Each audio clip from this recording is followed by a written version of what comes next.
네, 오늘 제목은 우리 성도님 잘 아시는 말씀에서 따왔는데요. 요한복음 12장 24절 말씀에 한 알의 밀이라고 말씀 주제를 제목을 정해봤습니다.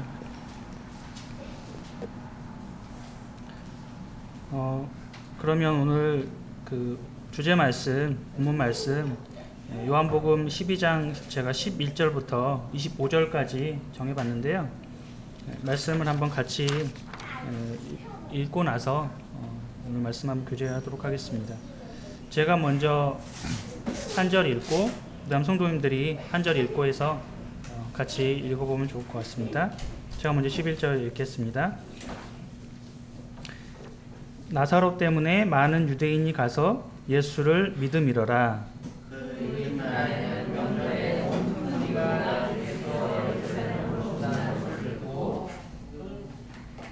종려나무 가지를 가지고 맞으러 나가 외치되 호산나 찬송하리로다. 주의 이름으로 오시는 이 곧 이스라엘의 왕이시여 하더라.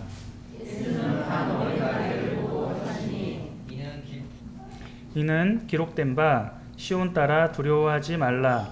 보라 너의 왕이 나귀 새끼를 타고 오신다 함과 같더라. 제자들은 처음에 이 일을 깨닫지를 못하다가 예수께서 영광을 얻으신 후에야 그것이 예수의 영광이라고 부르는 것이라. 사람들이 예수께 이같이 한 것임이 생각하더라.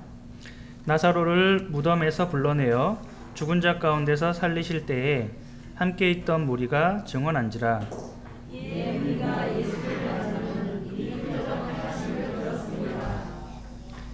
바리새인들이 서로 말하되 볼지어다 너희 하는 일이 쓸데없다. 보라 온 세상이 그를 따르는도다 하니라.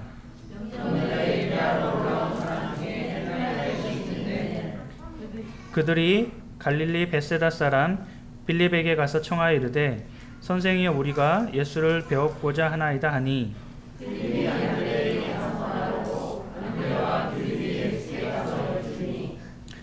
예수께서 대답하여 이르시되 인자가 영광을 얻을 때가 왔도다. 내가 진실로 너희에게 이르노니 하나님이 땅에 떨어져 죽지 아니하면 하나님께로 있고 죽으면 많은 열매를 맺으리라.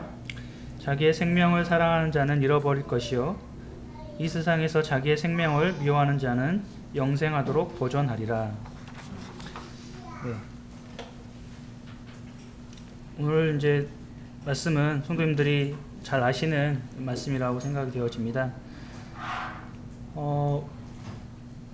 우리도 오늘날 이 사건 알고 있는 것처럼 예수님께서 이 나사로를 살리셨던 이 나사로의 이 부활 사건은 당시에도 이제 엄청난 사건이었던 것으로 생각이 되어집니다.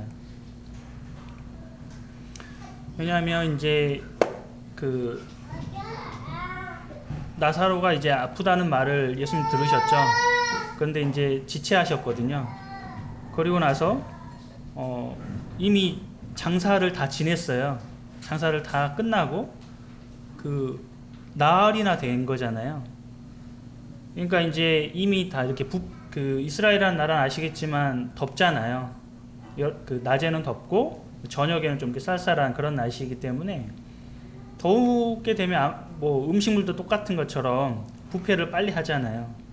그래서 이미 부패가 되었기 때문에 그 냄새가 굉장히 이제 굉장히 심하잖아요.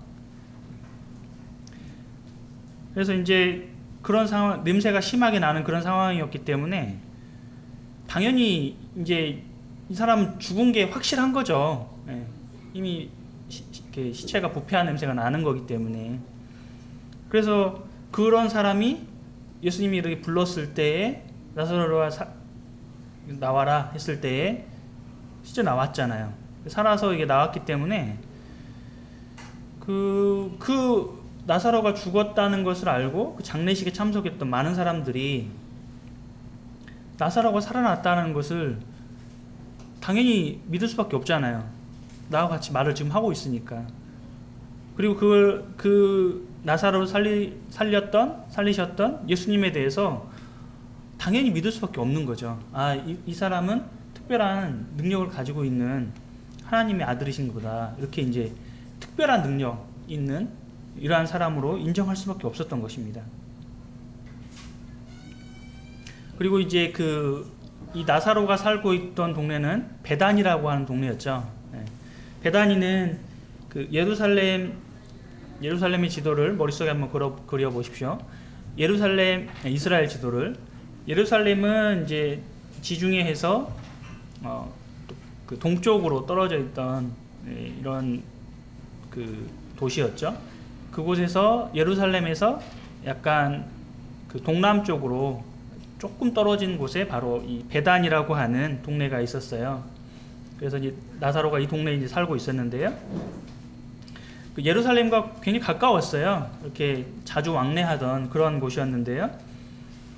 그러니까 이제 이 베단이라고 하는 이 동네에서 이 엄청난 사건이 있었잖아요. 그렇기 때문에 지금 예루살렘에까지 그 소문은 금방 퍼졌을 거예요. 이게 작은 사건이 아니었기 때문에, 어마어마한 사건이었기 때문에 그 사건은 소문과 소문을 타고서 다 퍼졌을 겁니다. 그래서 이제 그 이야기가 많은 사람들에게 전파가 되었고, 그리고 지금 말씀해 보시는 것처럼 나사로가 지금 제자들과 또 예수님과 함께 다니고 있는 거예요. 그러니까 많은 사람들이 나사로를 그 전부터 알고 있었고, 또 자기와 지금 대화를 하고 있기 때문에, 야, 이게 놀랍다. 나사로가 죽었던 걸 내가 알았는데, 그리고 또 방금 말씀드린 것처럼 장례식에 참석을 했는데 지금 살아서 이렇게 돌아다니는 걸 보니 참 놀랍다. 그래서 많은 사람들이 예수님 믿는 거였죠. 그렇죠? 당연한 결과로 생각이 될 것 같아요. 그래서 이제 예수님께서 이제 이 많은 사람들이 지금 예수님을 이렇게 추종해서 이제 왕으로 이렇게 모시려고 하잖아요. 그래서 이제 이 어떤 왕으로서 이제 예루살렘에 입성을 하게 된 것입니다. 실제 예수님은 왕이시죠. 근데 이스라엘 땅 2000년 전에 오셨을 때는 왕의 모습보다는 종의 모습으로, 오히려 섬김의 모습으로 이 땅에 이제 오신 것이죠. 그분이 왕이심에도 불구하고. 그래서 이제 이러한 나사로의 사건이 있었기 때문에 많은 사람들이 이렇게 환호하는, 또 환영하는 이러한 가운데에서 예수님이 입성하실 수 있었습니다. 여러분들 이 말씀이 이제 요한복음에 방금 나와 있지만은 스가랴서 9장 9절을 보시면 이제 이 말씀, 구약의 말씀이 이렇게 이제 신약에 이루어지는 것이죠. 제가 잠깐 얘기했습니다. 스가랴 9장 9절인데요. 시온에 따라 크게 기뻐할지어다. 예루살렘에 따라 즐거이 부를지어다. 보라, 네 왕이 내게 임하시나니 그는 공의로우시며 구원을 베푸시며 겸손하여서 나귀를 타시나니 나귀의 작은 것 곧 나귀의 새끼니라 라고 기록이 되어 있습니다. 이 말씀 그대로 예수님은 나귀를 타고 입성을 하셨죠. 그래서 우리는 이 말씀을 통해서 성경이 이렇게 예언이 성취가 되는구나 라는 걸 우리는 알 수 있어요. 예언이라는 것은 뭐예요? 성경에서 예언은요, 분명히 문자 그대로 문자적으로 이루어지는 것입니다. 성경에는 수많은 예언들이 있습니다. 그것은 어떻습니까? 문자적 그대로 이루어지는 것이죠. 어떤 비유나 은유적으로 말씀하신 게 분명히 있지만은 문자적으로 나타난 것들이 분명하게 이루어지는 그러한 사실을 우리는 알 수 있습니다. 그래서 앞으로 있을 성경에서 많은 예언들이 남아있는, 수많은 예언들이 있었지만은 이제 남아있는 예언들이 그렇게 많지는 않죠. 그래서 우리는 앞으로도 그 예언들이 분명하게 이루어질 것이라고 믿고 있는 것이죠. 왜냐하면 역사적으로 그 사실들이 증명이 되었기 때문에 그렇습니다.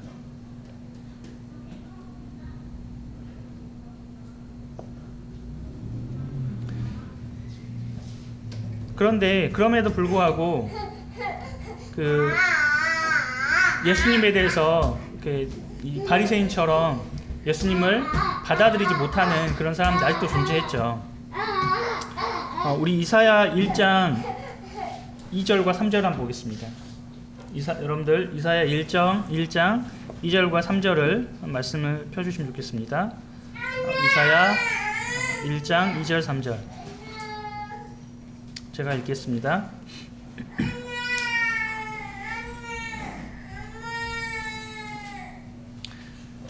하늘이여 들으라, 땅이여 귀를 기울이라. 여호와께서 말씀하시기를 내가 자식을 양육하였거늘 그들이 나를 거역하였도다. 소는 그 임자를 알고 나귀는 그 주인의 구유를 알건만은 이스라엘은 알지 못하고 나의 백성은 깨닫지 못하는도다 하셨도다.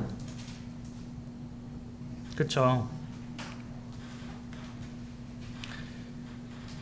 우리는 알고 있는 것처럼 또 믿고 있는 것처럼 하나님 말씀으로 세상이 창조되었습니다. 그리고 그 모든 만물은 다 하나님 말씀에 순종을 합니다. 우리가 뭘 통해서 알 수 있냐면요, 여러분들 지구가 어떻습니까? 또 이렇게 자전도 하고 또 태양을 주변으로 해서 공전을 하지 않겠습니까? 이게 그냥 될 수가 없는 거죠. 운동을 하고 있잖아요. 그렇죠? 엄청난 속도로 운동을 하고 있거든요. 근데 이제 그 태양도 이렇게 회전을 한다는 것이죠. 그죠? 이 우리은하라고 하는 은하계의 이 중심을 통해서 회전을 한다는 것입니다. 근데 이건 또 뭐 정확하게 뭐 밝혀진 건 아니지만 어떤 가설과 어떤 것이 있긴 하지만은 이 은하계라고 하는 것도 우주의 중심을 이제 기준으로 회전을 하고 운동을 한다는 것이죠. 그러니까 이런 것들이 우리가 어떻게 알 수 있냐면은 계절이 계속 바뀌잖아요. 우리나라 같은 경우는 왜냐하면 축이 약간 기울어 있기 때문에 그 축의 어떤 회전으로 인해서 얘가 계절이 계속 바뀌는 그런 현상을 우리는 볼 수 있는 것이죠. 그리고 어때요? 또 태양이 동쪽에서 떴다가 서쪽으로 지는 걸 우리는 보잖아요. 매일같이 그렇게 보는 거예요.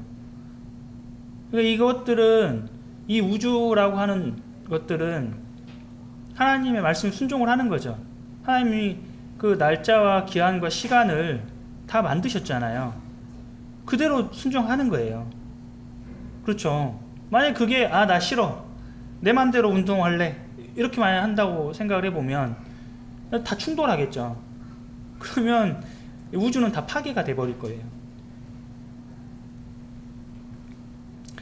우리가 방금 예수님께서 나귀를 타고 이렇게 가셨는데 그 나귀는 예수님을 알아봤을까요? 네, 당연히 알아봤습니다. 나귀는 알아봤어요. 예수님께서 이 파도야 잔잔하라고 하셨잖아요. 파도는 예수님 알아봤을까요? 알아봤다는 거죠. 그러니까 이 만물은 예수님 알아본 거죠. 근데 지금 세상 사람들은 예수님을 알아본 사람이 많았습니까? 몰라본 사람이 많았습니까? 지금도 알잖아요. 우리는 그러니까 예수님이 이 땅에 있었다는 걸 그렇게 생각을 하면서도 예수님에 대해서 인정하지 않죠. 유대인들도 어땠습니까? 예수님은 그냥 선지자 중에 하나, 그냥 위대한 사람 중에 하나, 아직도 그렇게 생각하는 유대인들이 더 많아요. 예수님에 대해서 하나님의 아들로 인정하지 않았죠. 그래서 예수님 죽여버린 거였잖아요. 감히 어떻게 네가 하나님의 아들이라고 그러냐, 하나님 신성을 모독을 한 거다, 하나님에 대해서 그건 모독인 것이다 라고 인정하지 못한 것이죠. 거기까지.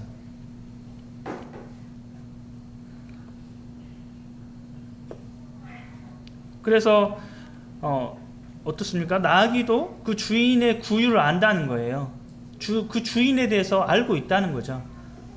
그런데 사람은 나를 창조하신 그 하나님, 나의 모든 육체를 조직하신 그 하나님에 대해서 알지 못하는 거예요. 어리석은 것이죠. 그리고 하나님께서 이 성경 말씀을 통해서 그렇게 수없이 말씀을 해주셨거든요. 그럼에도 불구하고 많은 사람들은 이것을 외면해 버립니다. 그것을 굳고 사양을 하는 것이죠. 그런데 놀랍게도 성도님들이 예수님 믿으신 것처럼 지금 이 나사로의 사건을 통해서 많은 사람들이 예수님을 인정하고 좀 믿을 수밖에 없는 그런 상황이 된 거예요. 그래서 이제 예수님께서 나귀를 타고 예루살렘에 입성을 하신다는 거죠.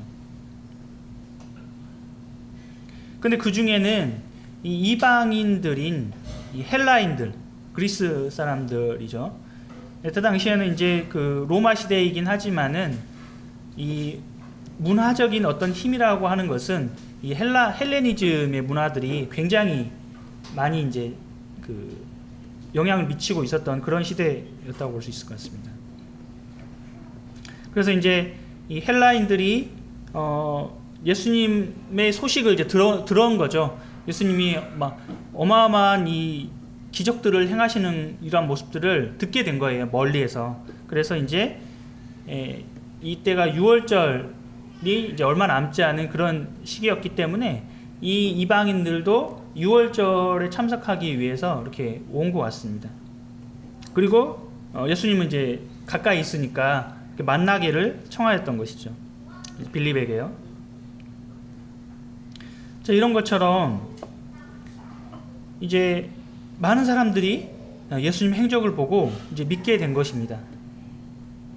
그래서 우리에게는 어떤 것을 보는 것과 또 듣는 것과 그러한 과정들이 우리의 삶과 밀접한 연관을 가지게 되는 것이죠. 그것을 통해서 우리는 믿게 되니까요. 그래서 그런 것이 굉장히 중요하다는 생각이 듭니다. 그런데 지금 많은 사람들이요, 예수님에 대해서 관심이 있는지 또는 관심이 없는지. 근데 사람들은 차치하고서라도요, 우리의 삶을 한번 돌아보실, 우리의 삶을, 우리는 내가 그리스도인이라고 하면서 정말 예수님에 대해서 내가 관심이 있는지 아니면 다른 것에 관심이 있는지 한번 좀 생각을 해볼 필요가 있을 것 같습니다. 여러분들 아시는 것처럼 이 예수님의 제자들도 마찬가지였어요. 사도행전에 보시면은 그들의 관심은 오로지 이스라엘의 회복, 그 다음에 이제 이스라엘 회복되면 그 왕권을 이제 이 예수님이 그 왕의 자리에 올라와서 그 이스라엘을 통치할 것으로 굳게 생각을 하고 있었던 것이죠. 그래서 예수님 부활하시고 나서도 이스라엘 회복에 대해서 묻잖아요. 먼저 마지막에 우리의 관심이 그 예수님에게 초점이 된 게 아니라 예수님이 이스라엘 회복하고 왕이 되시면 그때 나는 어떻게 할 거냐, 이것에 그 초점이 맞춰져 있으면 어렵다는 것이죠. 그 지난번 뉴스를 보니까 뭐 알고 계신 분들이 있겠지만은 그 10월 초에 그 이제 코로나가 좀 이제 잦아드니까, 물론 아직도 뭐 많다고는 하는데 그래도 3년 만에 여의도에서 그 서울 불꽃 축제가 있었다고 합니다. 그래서 이때 이제 그 사람들이 100만 명 이상이, 여기 어마어마한 사람들이 여기 참여를 했대요. 그 대교에 이렇게 서울 그 대교에도 막 있고, 그 차도 뭐 건물 수많은 사람들이 그 여의도 이렇게 운집을 했다고 합니다. 그걸 한번 보기 위해서.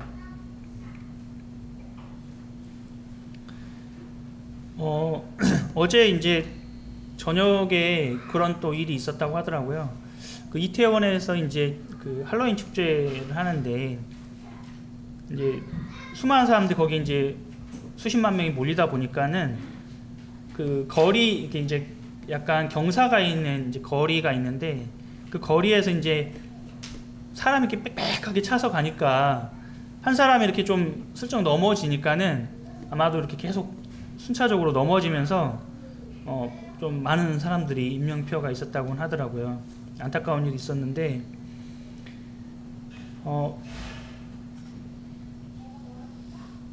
우리도 마찬가지로 우리도 성경을 듣고 우리는 그 예수님 믿는 사람 믿게 됐잖아요. 근데 우리의 관심사가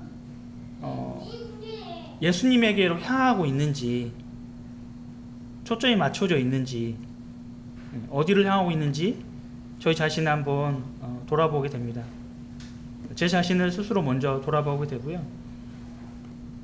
어떤 그 이벤트로서 예수님을 우리가 바라보고 있지는 않는지, 이거를 하면은 뭔가 되겠지, 예수님 내가 무엇을 했으니까 나에게 이러한 어떤 보상이 있겠지 라고 하는 어떤 이벤트로서의 예수님 우리가 생각하고 있는 건 아닌지 좀 생각해 볼 필요가 있을 것 같습니다.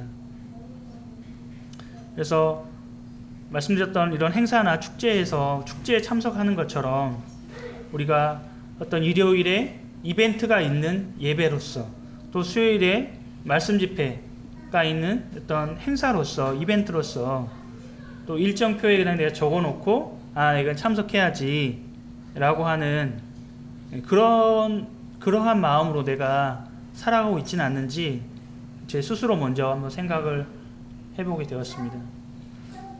저는 분명히 이러한 모습이 제 안에 있다고 생각이 들었거든요. 그래서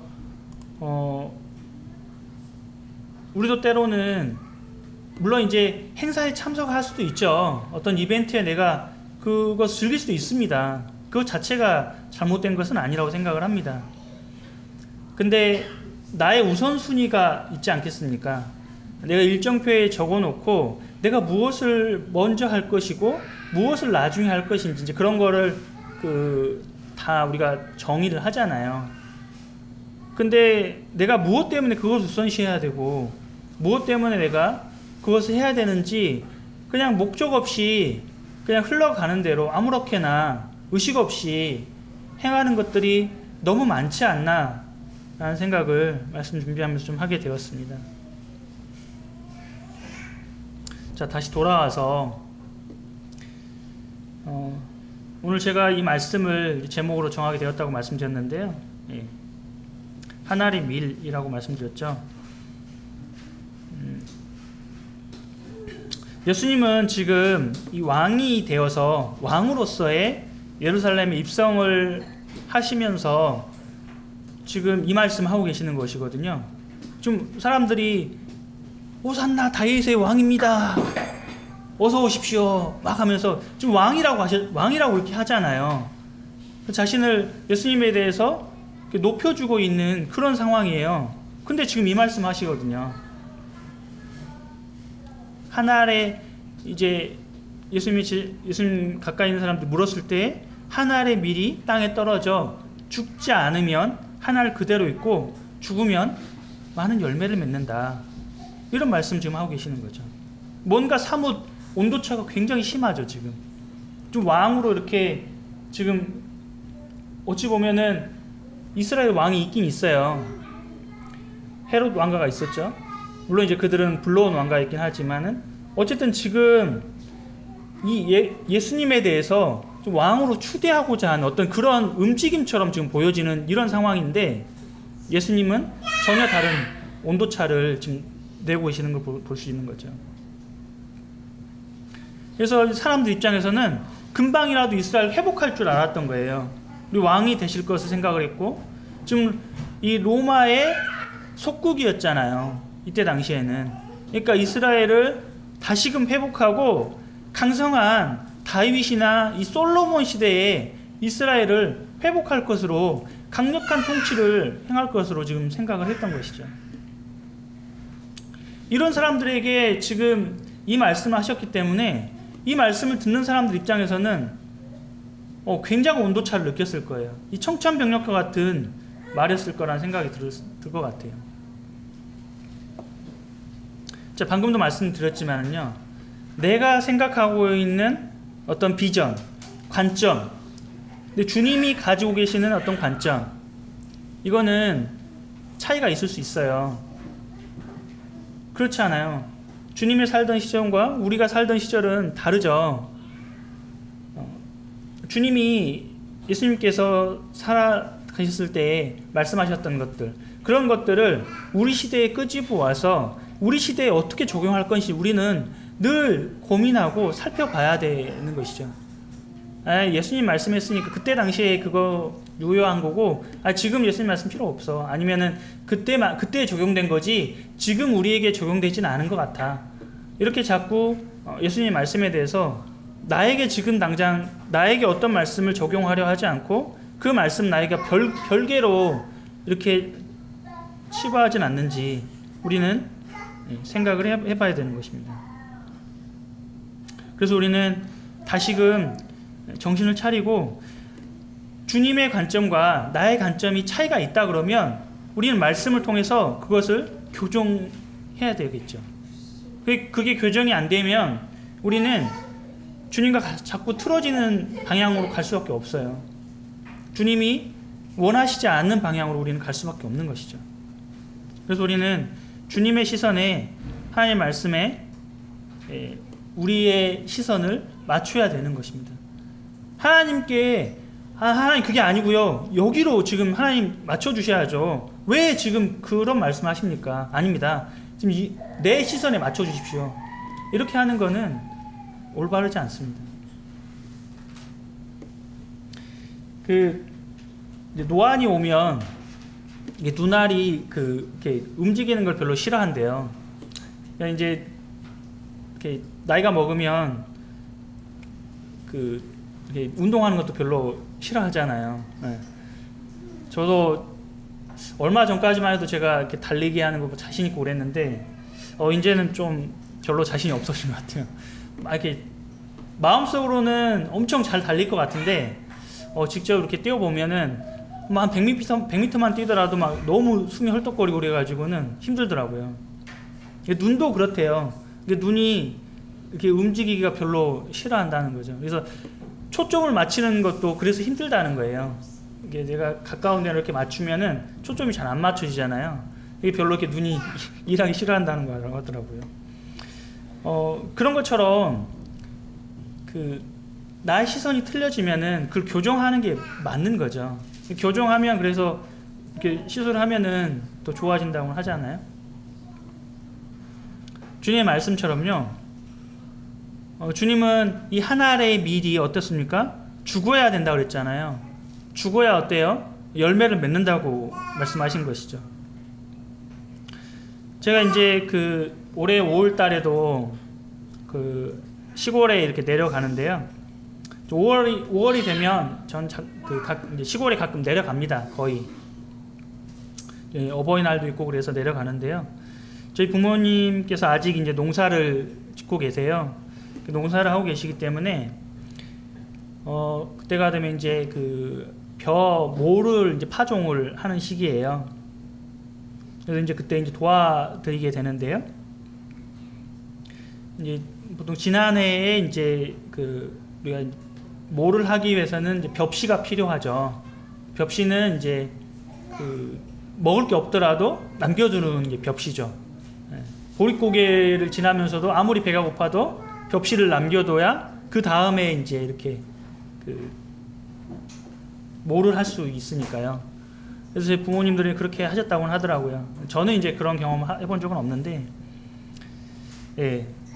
그래서 이제 벽시를 약품 처리를 하고 얼마간 이게 숙성을 잘 시켜두었다가 봄이 되면은 모파 이제 꺼내 가지고 거기에다 흙을 담고 벽시를 이렇게 뿌려줍니다.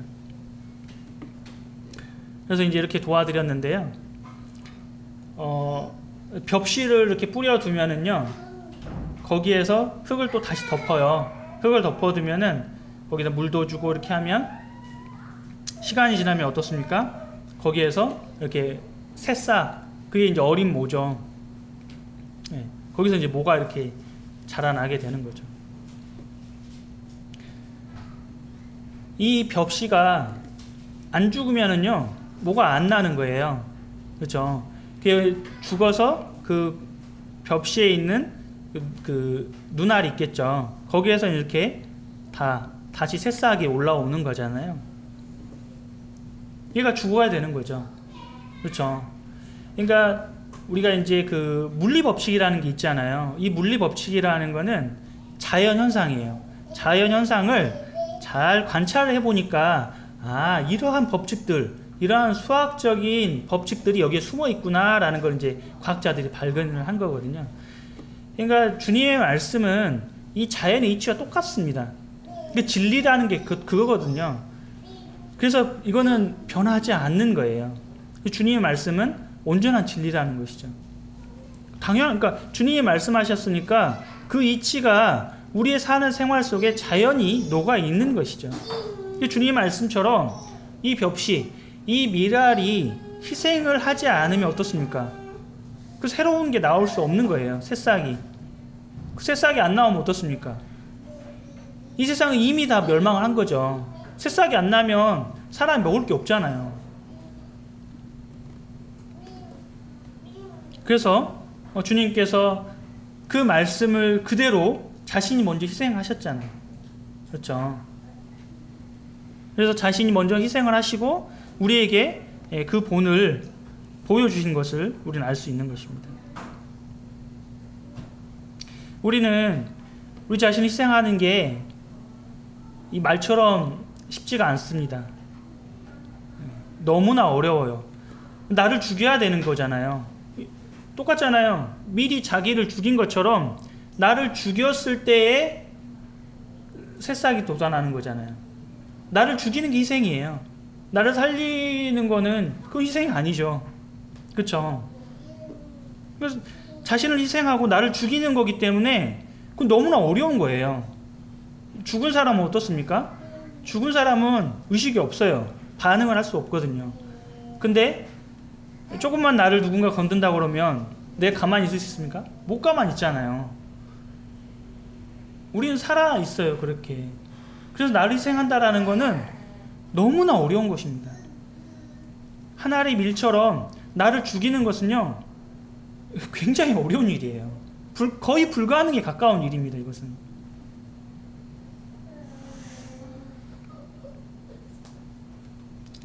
그런 것처럼요 나에게 부족함이 있을 때에 그것에 대해서 자족하는 마음, 만족하는 마음을 느낀다라고 하는 것은 이것도 거의 불가능에 가까워요.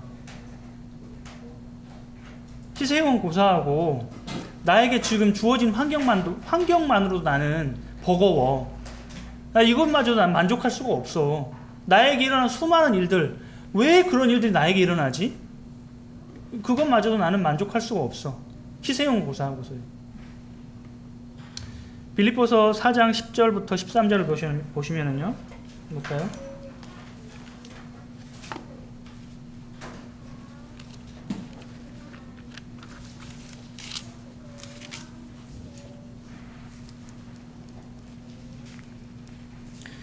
빌립보서 4장 10절부터 13절까지 제가 읽겠습니다.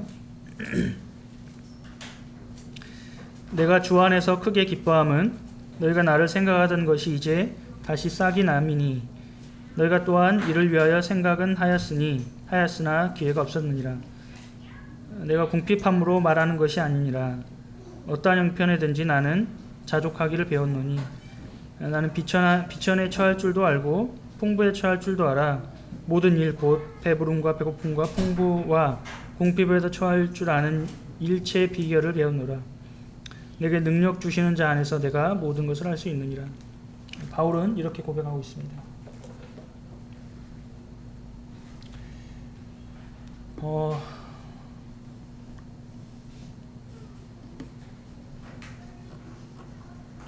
바울은 이렇게 고백을 했는데 우리의 고백은 어떻습니까?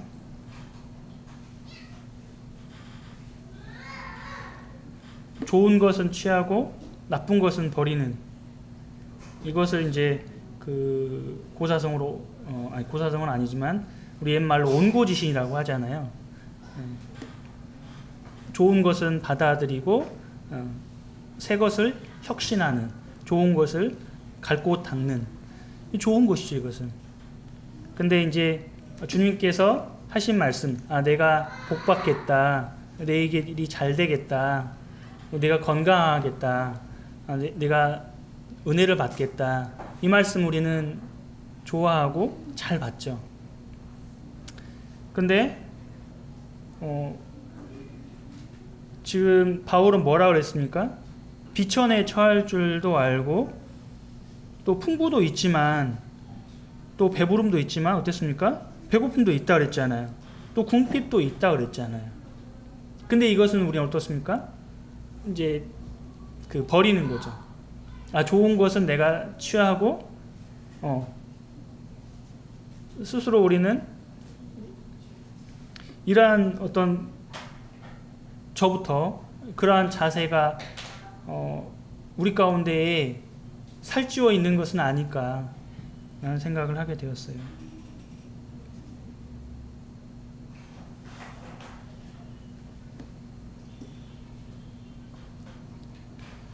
사도 바울이 빌보 사장을 말씀하시면서 이 말씀은 너희들이 부담이 되니까 너희들에게 너무 힘이 드니까 지키지 않아도 돼, 이런 말씀을 우리는 기록했다고 볼 수 없죠.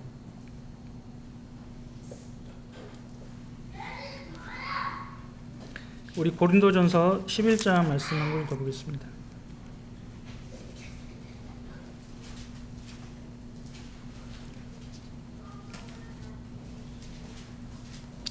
고린도전서 11장 1절입니다.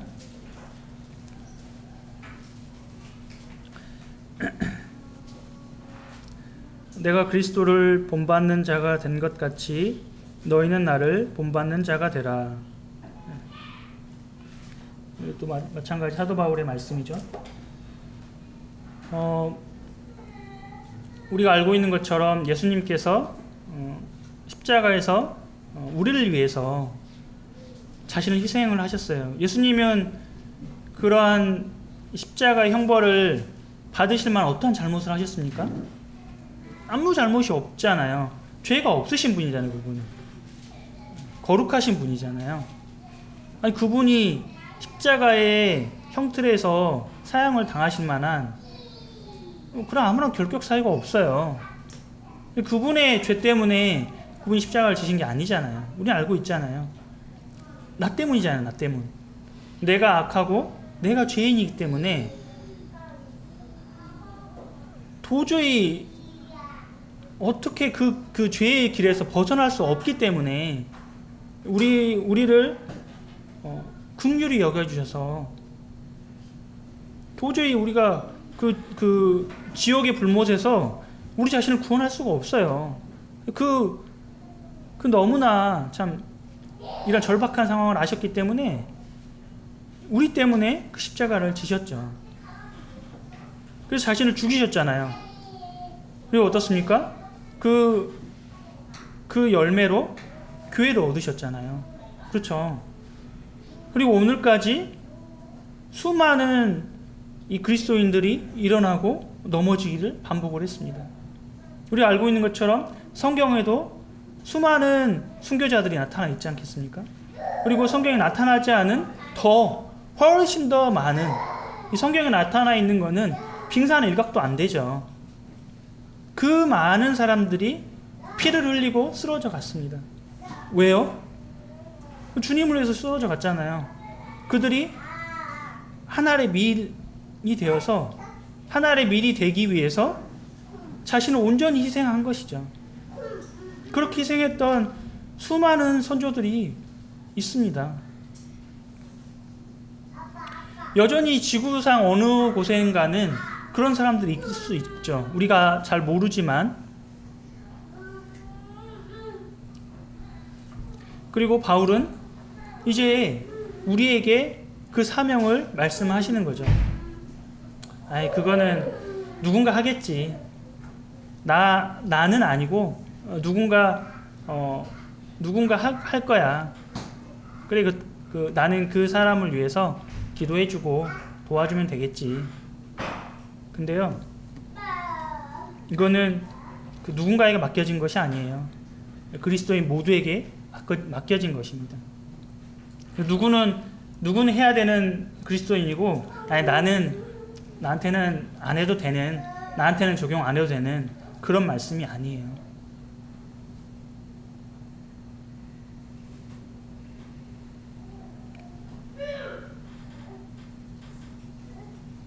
그래서 우리 모두는 주님께서 이 한 알의 밀이 되셨던 것처럼 우리의 각자의 자리에서, 그래서 우리가 주님처럼 우리의 목숨을 버리라는 우리 환경에서 그럴 일은 굉장히 희박하실 거예요.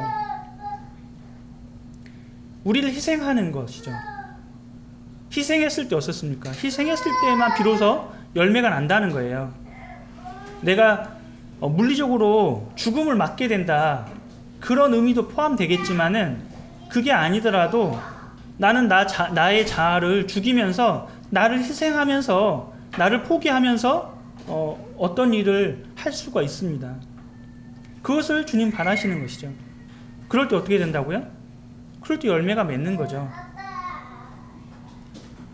나의 어떤 자존심, 나의 어떤 욕심, 나의 탐욕, 우리 남아있어요, 아직도.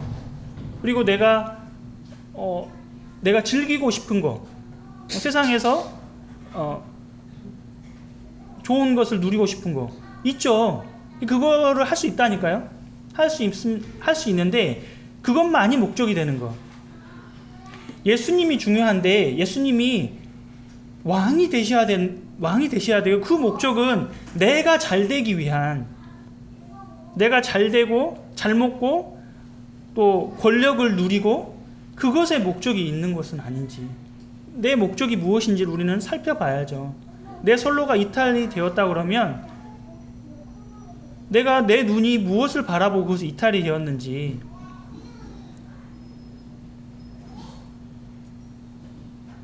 우리는 주일 예배, 수일 말씀은 고사하고서도 내 그것을 그냥 어떤 이벤트나 행사처럼 생각을 하지는 않고 있는지, 신령과 진정함으로 우리가 예배를 드리고 있는 것인지, 나의 마음을 주님께로 정렬이 되어 있는지, 우리는 이것을 살펴야 되는 것이죠.